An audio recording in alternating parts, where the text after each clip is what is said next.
우리는 예수님의 낮아지심과 또 높아지심을 통해서 우리는 구원을 얻었습니다.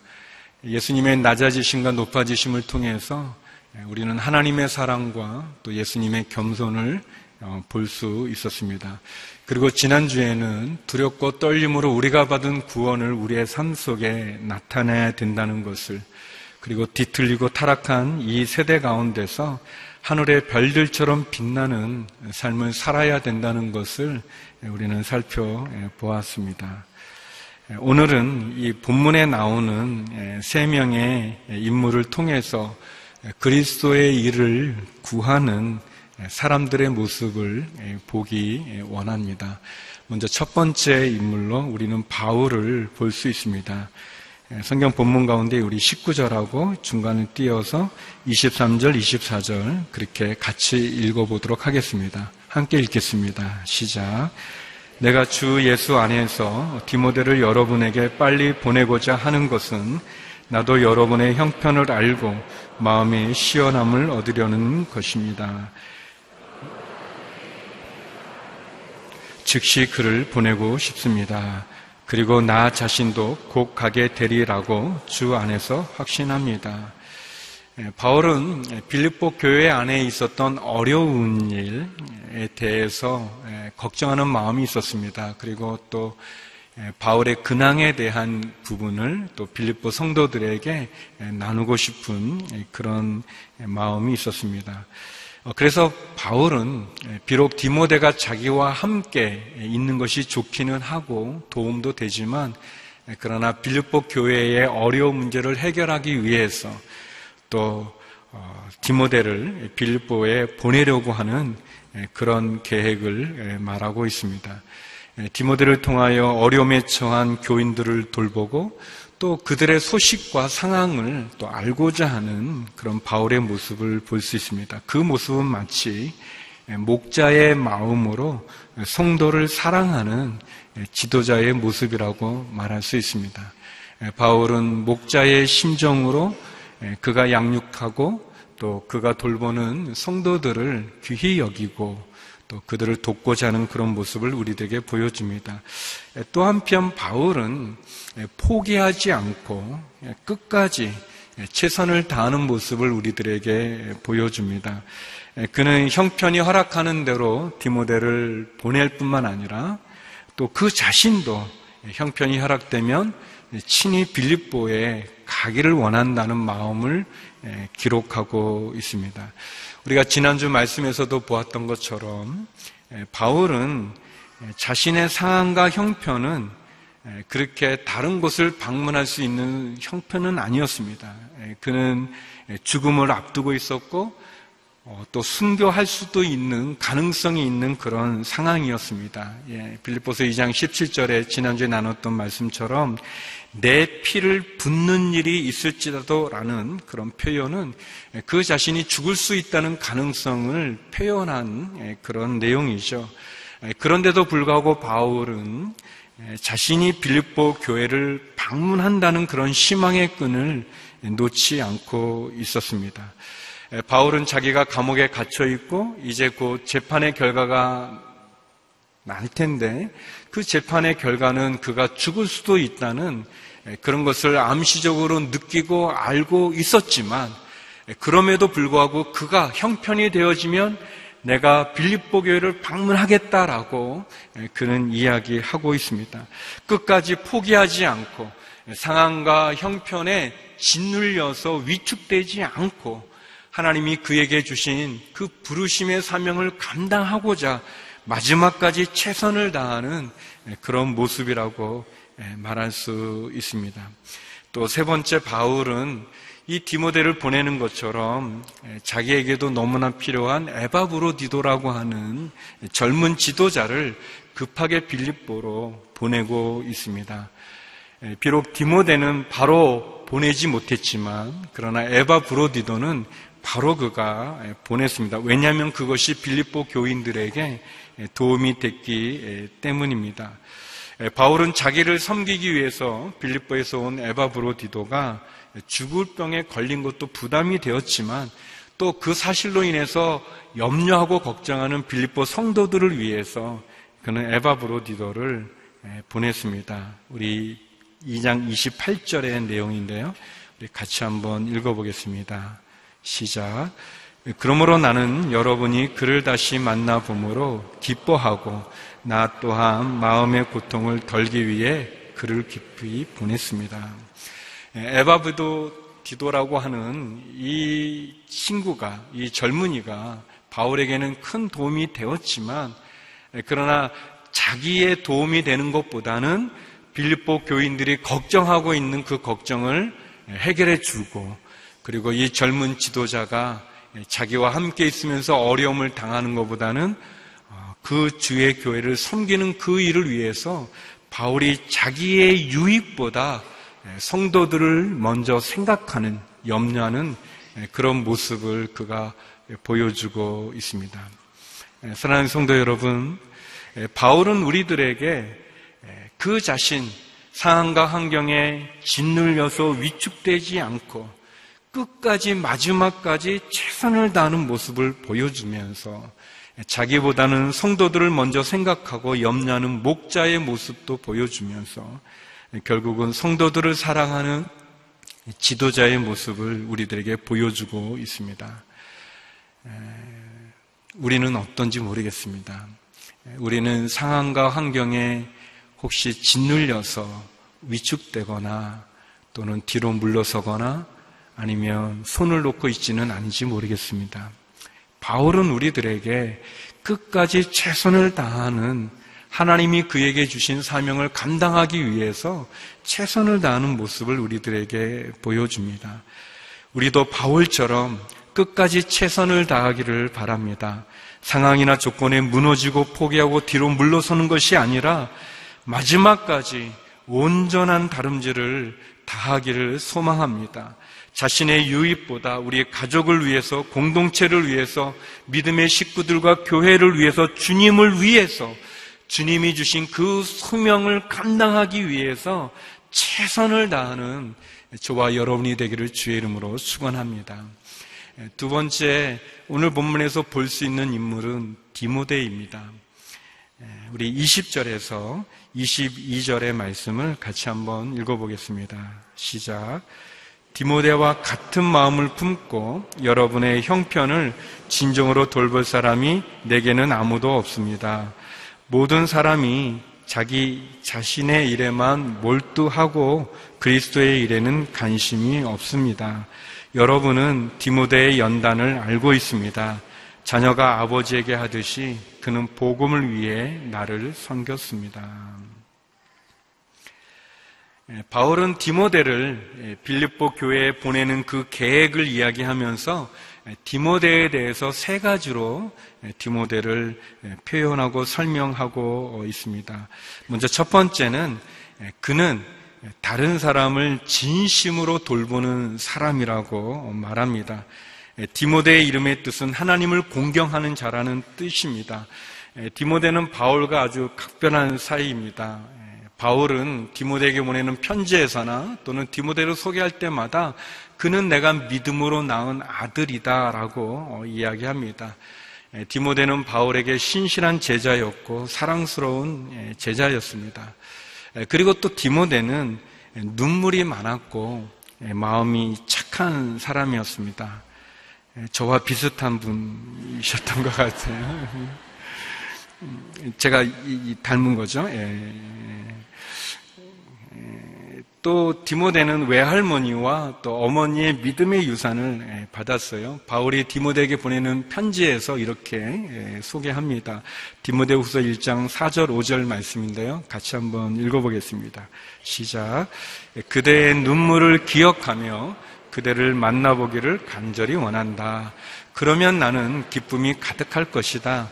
나는 그대 안에 있는 거짓 없는 믿음을 기억한다. 그것은 먼저 그대의 외할머니 로이스와 어머니 유니게 안에 있던 것으로 지금 그대 안에도 있는 줄을 내가 확신한다. 디모데는 눈물이 많은 사람이었고 또 착한 성품을 가지고 그리고 어머니와 또 할머니로부터 거짓 없는 믿음의 유산을 받은 그러한 인물이었습니다. 디모데는 자신의 착한 성품과 거짓 없는 믿음으로 다른 사람을 진심으로 돌보았다고 이야기합니다. 그리고 두 번째로 디모데는 그리스도의 일에 관심을 갖는 사람이라고 말합니다. 모든 사람들이 자기 자신의 일에만 몰두할 때 디모데는 그리스도의 일에 관심을 가졌다고 얘기합니다. 여기서 말하는 그리스도의 일은 복음을 전파하는 일을 말합니다. 그는 많은 사람들이 자기 자신에 주목하고 자기의 일로 바쁠 때 주의 복음을 전하는 그 일에 그는 깊은 관심을 가졌다고 얘기합니다. 그러나 이 바울의 이 표현, 그러니까 디모데 외에 다른 사람들은 다 자기들만 위해서 살아갔다라는 그래서 문제가 있다는 그런 거라기보다는 디모데의 그 순수한 마음과 복음을 전하는 그의 열정을 강조하는 그런 표현이라고 우리가 볼 수 있습니다. 디모데는 그리스도의 일에 관심이 있었습니다. 깊은 관심을 그는 보여줬죠. 하나님이 그에게 주신 은사를 부디듯 키웠고 또 성령으로 말미암아 하나님이 주신 아름다운 것을 그는 지켰습니다. 성도 여러분, 여러분의 관심은 무엇입니까? 우리의 관심이 사실은 우리로 하여금 주목하게 하고 또 자꾸 보고 생각하는 그 일이 결국 우리의 행동과 우리의 습관과 우리의 생활과 우리의 삶을 결정짓는 것 같습니다. 아주 오래전이지만 제 아내가 이제 임신했을 때 저는 이 길거리에 산부인과가 그렇게 많은 줄 몰랐어요. 이렇게 아기를 갖고 보니까 산부인과가 굉장히 많아 또 보이더라고요. 또 저희 아버님이 이제 신장이 약하셔가지고 종합병원에서 대학병원에서 이제 투석을 하시다가 너무 거리가 멀어서 집 가까운 곳으로 개인 병원으로 이제 투석하는 데를 바꾸게 됐는데 저는 그런 병원이 있는 줄도 잘 몰랐는데 또 많더라고요, 곳곳에. 제가 중학교 때까지 이제 운동화를 신다가 고등학교 가면서 이제 구두라는 걸 처음 신게 됐는데, 이 구두방에 가서 이 구두를 이렇게 맞추고 신고, 그다음부터 사람들 구두만 보여요, 이렇게. 우리들의 관심이 있는데 시선이 가게 되고, 우리가 생각하고, 또 마음이 품은 그것대로 우리가 행동하게 되어지죠. 성도 여러분, 여러분은 어디에, 무엇에 여러분의 관심이 있고 지금 또 생각하고 계시는지요? 다 그런 건 아니지만 지금 딴 생각하는 분들 그러면 안 됩니다. 저를 보시고 말씀에 관심과 집중해야 되겠죠. 저는 여러분에게 권면하고 싶습니다. 여러분, 우리가 그래도 하루 중에 한 번은 하나님께 감사 기도를 드렸으면 좋겠습니다.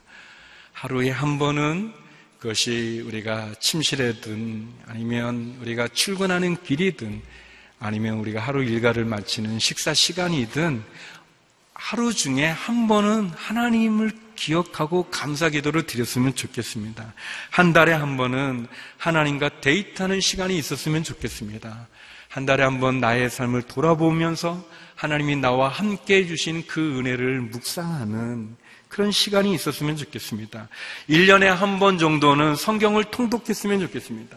신구약 전체가 어렵다면 신약 성경만이라도 260장 빼니 되지 않으니까 1년에 한 번은 성경을 통독하는 그런 시간이 됐으면 좋겠고, 여러분의 인생 가운데 여러분의 우리 전체 인생 중에 한 번은 선교지를 방문해 보셨으면 좋겠어요. 그리고 우리의 인생 중에 적어도 3명은, 최소한 3명은 전도했으면 좋겠습니다. 왜 3명이냐면 하나님이 3이시기 때문에 우리 성부 하나님께 한 분을, 성자 예수님께, 성령 하나님께 이렇게 한 분씩, 그래서 최소한 우리가 주님 앞에 가기 전까지 인생에 그래도 3명은 제가 굉장히 줄여서 지금 제안하는 건데 별로 좋아하지 않으시는 것 같은데, 그래도 우리 한 3명 정도는 이렇게 전도할 수 있었으면 좋겠습니다. 그런 관심, 하루에 한번 나와 함께 하시는 하나님 앞에 감사 기도를 드릴 수 있다면, 디모데가 보여주는 그리스도 일에 관심을 갖는 그 자리에 우리가 서지 않겠는지요. 세 번째, 바울은 디모데를 설명하면서 그는 복음을 위해 연단을 받는 사람이라고 이야기합니다. 이 연단이라는 단어는 신약 성경에서 바울만 썼던 그런 단어입니다. 이 연단이라는 단어는 어려운 시련의 과정과 또 그 과정을 통해서 얻어지는 결과를 포함하는 그런 단어라고 합니다. 즉 디모데는 여러 가지 시험을 잘 견뎌냈고 그 시험을 통해서 자신의 믿음과 가치를 증명했고, 그리고 그런 사실들을 빌립보 성도들은 알고 있다는 것입니다. 사랑하는 성도 여러분, 여러분에게도 고난이 있습니까? 여러분이 인내하고 연단해야 되는 그런 상황이 있으신지요? 그렇다면 디모데처럼 우리도 그런 연단을 통해서 그 시련을 통과하고 그 시련을 통해서 나의 믿음과 나의 가치와 나의 온전함을 열매로 맺어갈 수 있는 그런 자리에 저와 여러분이 있기를 원합니다. 로마서 5장 3절 4절 말씀인데요. 같이 한번 읽어보겠습니다. 시작. 뿐만 아니라 우리는 또한 환난 가운데서도 기뻐합니다. 이는 환난은 인내를, 인내는 연단을, 연단은 소망을 이루는 줄을 알기 때문입니다. 환난 가운데도 우리가 기뻐할 수 있는 것은 그 환난이 인내를 낳고 그 인내가 연단을 낳고 그 연단은 소망을 이루는 것을 알기 때문이라고 얘기합니다. 디모데가 연단을 견뎌냈고 그 연단을 통해서 자신의 믿음을 드러낸 것처럼 성도 여러분, 저와 여러분의 믿음이 우리의 삶 속에 오는 그 조여오는 고난과 풍랑과 어려움과 시련의 그 시간들을 통해서 우리의 믿음을 증명하고 우리의 믿음을 지켜가고 우리의 믿음을 나눌 수 있는 그런 우리 모두가 되기를 소망합니다.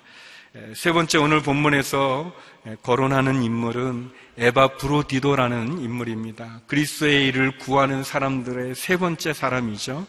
우리 25절에서 우리 27절의 말씀을 같이 한번 읽어보겠습니다. 시작. 그러나 나는 내 형제며 동역자며 함께 군사된 사람이며 또한 여러분의 사도며 내 필요를 섬기는 사람인 에바브로디도를 여러분에게 돌려보내는 것이 필요하다고 생각했습니다. 그는 여러분 모두를 늘 사모하며 또 자기가 아프다는 소식을 여러분이 들은 줄 알고 늘 걱정하고 있었습니다. 사실 그가 병이 나서 거의 죽게 되었으나 하나님께서 그에게 긍휼을 베푸셨고 내게도 긍휼을 베풀어 주셨습니다. 이는 나로 하여금 근심 위에 근심을 갖지 않게 하시기 위한 것이었습니다. 에바브로디도는 조금 우리에게는 생소한 인물입니다. 빌립보서에만 나오는 인물인데 우리 담임 목사님이 다 설명하셨던 부분인데, 이 에바브로디도는 빌립보 교회의 촉망받는 지도자였습니다. 젊은이였습니다. 바울이 감옥에 갇혀 있다는 그런 소식을 듣게 됐을 때 이 빌립보 교회는 에바브로디도 편에 그들의 사랑의 선물과 또 정성을 전해서 에바브로디도가 그것을 가지고 이 로마에 있는 감옥에 있는 바울에게 와서 그 사랑의 선물을 전했고, 그리고 또 어려운 상황에 있는 바울을 몸으로 섬겼었습니다. 이 빌립보는 이제 그리스 쪽에 있고 이 로마는 이탈리아 쪽이니까 굉장히 먼 거리를 그가 가서 그래서 섬겼던 인물입니다. 에바브로디도의 뜻은 잘생긴, 사랑스러운, 매력적인 그런 이름의 뜻을 가진 인물입니다. 그런데 바울은 이 에바브로디도를 설명하면서 25절에 그를 어떻게 표현하냐면, 그는 내 형제다, 나의 동역자다, 나의 군사다, 빌립보 성도들의 사도며 그는 내 필요를 섬기는 사람이다라고 그렇게 소개하고 있습니다. 굉장한 칭찬이죠. 디모데에 버금가는 칭찬과 인정을 받고 있는 것을 봅니다. 성도 여러분, 여러분은 어떤 평가를 받고 있는지요? 사람들이 여러분을 어떻게 기억하고 있고, 어떻게 평가하고 있고, 또는 어떻게 여러분을 소개하고 있는지요? 바라기는 저와 여러분, 우리가 주님 앞에 쓰게 되는 그 날, 주님으로부터 착하고 충성된 종아, 너가 작은 일에 충성했으니 이제 내가 너에게 더 큰 일을 맡기리라. 이제 나와 함께 내 아버지 집에서 함께 쉬자라는 그런 평가를 받기를 원합니다. 우리가 사람들의 시선과 평가와 또 사람들이 우리를 알아주는 건 너무 중요하죠. 소중합니다. 그렇지만 그것과 함께 더 중요한 것이 있다면 우리가 주님 앞에 쓰게 되는 그 날, 마지막 심판대 앞에 하나님 앞에 서게 됐을 때, 그때 하나님으로부터, 주님으로부터 잘하였도다, 착하고 충성된 종아, 이제 너가 나와 함께 낙원에 있자, 너가 나와 함께 아버지 집에 있자라는 그러한 평가를 받을 수 있기를 주의 이름으로 축원합니다. 에바브로디도가 바울로부터 이런 평가를 받았던 것처럼 저와 여러분이 주님으로부터 칭찬을 받을 수 있기를 원합니다. 두 번째로 에바브로디도는 하나님의 긍휼을 체험한 사람이라고 이야기합니다. 26절, 27절에 보면 에바브로디도가 이렇게 병이 걸렸는데 그 정확한 병명은 안 나오지만 그가 빌립보에서부터 로마로까지 와서 바울을 섬기는 동안 병이 났고 그 결과로 거의 죽을 지경에 이르렀는데 하나님의 긍휼로 그가 치유받고 회복되었다는 것입니다. 빌립보 교인들은 또 이 에바브로디도가 병들었다는 소식을 듣고 걱정을 했는데 하나님께서 은혜를 베풀어서 에바브로디도나 바울에게 어려움이 없게 하셨다는 그런 내용입니다. 그런 거죠. 뭐냐면 빌립보 성도들이 가서 바울 선생님을 잘 돌보라고 보냈는데 이 젊은 사람이 와가지고 바울을 도우려고 하는데 도우려는 게 아니라 도리어 자기가 죽을 병에 들려가지고 그래서 빌립보 성도도 걱정하고 바울 선생님도 걱정하고 또 사실은 자기도 얼마나 힘들겠습니까? 뭐 꼭 그런 적은 아닌데 예를 들면 이제 예전에 하 목사님께서 이제 아프셔서 일본에 계시는데 저희들이 목회자들이 위로한다고 갔는데 하 목사님 계신 집에 도착해가지고 한 분이 체해가지고 쓰러져서 거의 죽으려고 그러는 거예요. 근데 이제 일본이니까 뭐가 예를 드는 겁니다. 진짜 그런 일이 있었던 게 아니라 이제 예를 들면 근데 막 이게 잘 연결도 안 되고 치료도 안 되고 막 그러면 오늘이 우리 성도님들이 얼마나 걱정하고 또 하 목사님 좀 얼마나 또 걱정되고 또 본인은 또 얼마나 미안하겠습니까? 이제 그런 상황이에요. 이 상황이 에바브로디도가 그런데 이렇게 설명 안 해도 다 알아듣고 있는데 괜히 제가 설명한 것 같은 느낌이 확 옵니다, 지금. 그런데 바울은 우리가 아는 것처럼 죽은 사람도 살린 분입니다. 많은 기적도 일으킨 분이고요. 그런데 자기를 돕기 위해서 죽을 병에 걸린 에바브로디도는 안 낫는 거예요.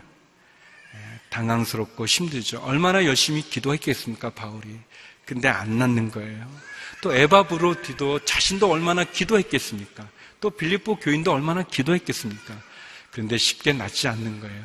근데 오늘 본문에 보니까 하나님께서 그에게 긍휼을 베풀어 주셨다고 이야기합니다. 사랑하는 성도 여러분, 사람들이 노력해서 안 되는 일이 하나님의 긍휼과 은혜로 풀어줄 줄로 믿습니다. 사람은 할 수 없지만 하나님은 하실 수 있다고 믿습니다. 그래서 여러분 가운데 이런 상황, 이 난처하고 힘든 상황 가운데 있는 분이 계십니까?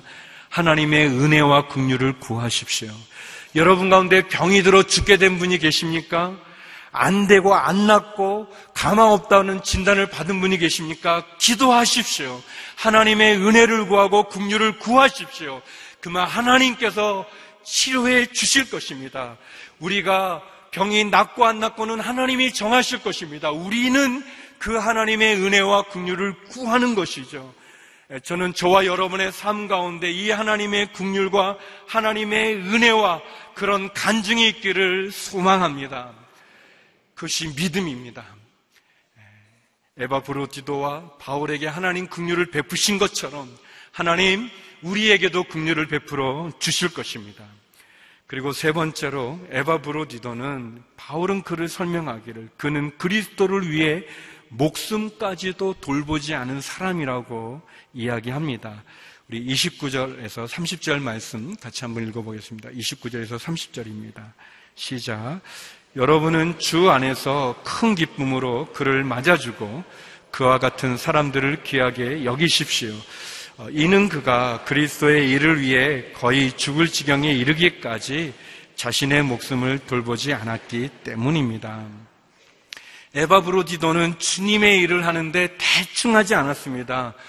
그는 게으르지도 않았고 설렁설렁하지도 않고 그는 그냥 일을 때우려고 하는 그런 태도가 아니라 자신의 몸과 목숨을 바쳐서 아끼지 않고 그는 최선을 다해서 그에게 주어진 사명을 감당하고자 했습니다.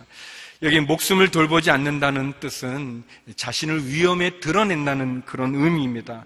마치 친구를 위해서 친구의 법정의 대변인으로 나서는 그 위험을 무릅쓰는 거나 검투사들이 이 검투장에서 죽음을 무릅쓰고 경기를 하는 것을 의미하는 그런 뜻하는 그런 말로 사용됐다는 것입니다.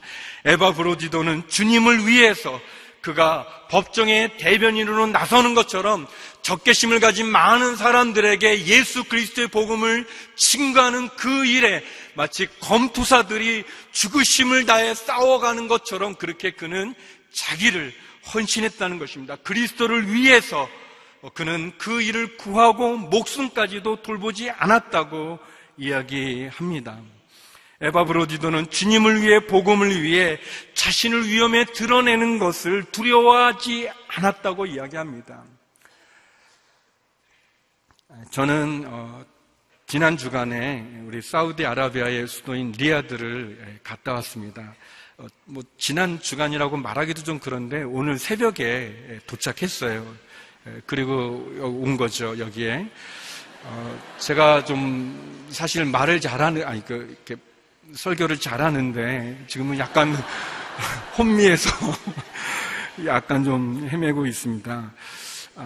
그 리야드에 한인교회가 있어요. 리야드 교회가 있는데 그 교회와 우리 온누리 교회가 이제 협력교회가 됐습니다. 그래서 그 리야드 교회의 담임 목사님으로 저희 온누리 교회 선교사 출신인 우리 표명한 목사님이 튀니지에서 이렇게 리야드 이 교회의 담임 목사님으로 취임하는 일과 또 집회를 인도하기 위해서 제가 갔었습니다.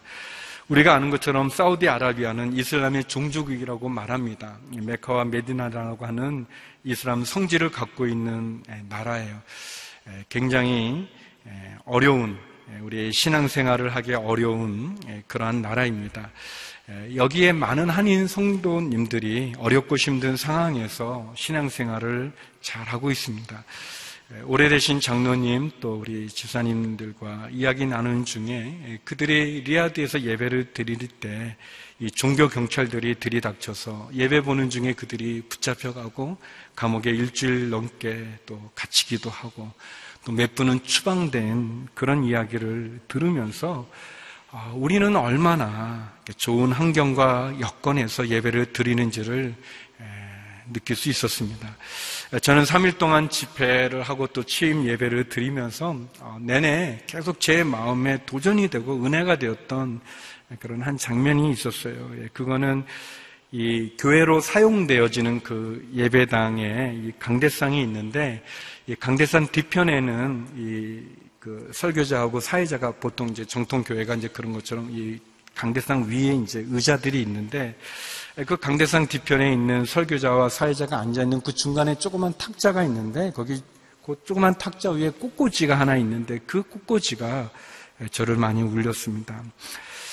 그것은 그 꽃꽂이를 하는 권사님은 이 빨간색 카네이션을 흰색 국화 사이에 이렇게 십자가 모양으로 이렇게 모양을 만든 그런 꽃꽂이였어요. 거기는 십자가를 설치할 수 없습니다. 밖에뿐 아니라 안에도 설치할 수 없어요. 마음껏 예배를 드릴 수도 없습니다. 그 벽에는 이 태권도복이 있어요. 그래서 저게 뭔가 그랬더니 마치 종교경찰들이 들이닥쳤을 때 우리들이 한국 사람들이 모여 함께 운동하는 그런 모습을 보이는 그런 데코레이션 같이 이렇게 해놓은 부분이었어요. 마음이 굉장히 아팠습니다. 특별히 어떻게든 그 사랑하는 십자가를 조금이라도 보여주기 위해서, 나누기 위해서, 하나님께 하기 위해서 그 조그만 화분에 그 십자가 모양의 꽃을 꽂는 그 권사님과 그 교인들의 그 성도들의 마음을 보면서 내내 마음이 짠해서 눈물도 흘렸고 또 눈물도 많이 참았습니다.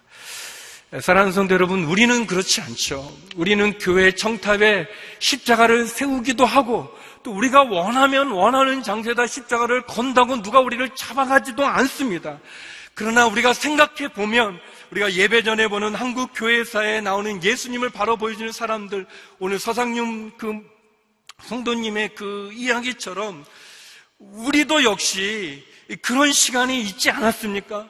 누군가 이 땅 가운데 복음을 갖고 온 선교사님들이 있었기 때문에, 그리고 그리스도를 위해서 자기의 목숨을 돌보지 않았던 우리 믿음의 선배들과 사람들, 순교자들, 그 선진들이 있었기 때문에 오늘 우리가 복음을 들었고 또 이렇게 예배당에 모여 마음껏 찬양하고 십자가를 원하는 곳에 걸 수 있는 것이 아니겠는지요. 성도 여러분, 그냥 우리에게 주어진 것이 아님을 기억하십시오. 에바브로디도가 그리스도를 위해서 자기의 목숨을 귀하게 여기지 않았던 그 믿음이, 그 신앙이 우리들에게 필요한 것이 아니겠는지요. 자기를 돌아보지 않고 주의 일을 생각했던 그리스도의 일을 구하는 사람들의 모습이 아니겠습니까? 바울이나 디모데나 에바브로디도 이분들은 상황이 어렵다고 포기하지 않고 위축되지 않았습니다. 도리어 끝까지 최선을 다했고, 그리고 복음을 위하여 연단을 받고 견뎌내고, 그리고 주님을 위해서 자신의 목숨도 돌보지 않았던 분들입니다.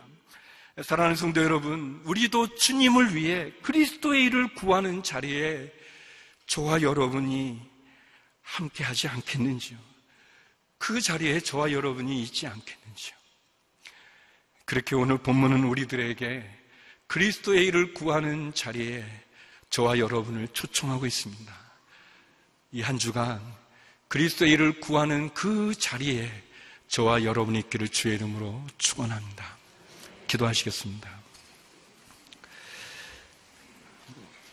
거룩하신 하나님, 상황이 어렵다고 뒤로 물러서거나 위축되거나 포기하는 것이 아니라 주님을 위해 그리스도의 일을 구하는 그 믿음의 자리에 굳건히 서서 연단을 통해 소망의 열매를 이루어가는 저희 모두가 되게 하여 주시옵소서. 예수님 이름으로 기도드립니다. 아멘.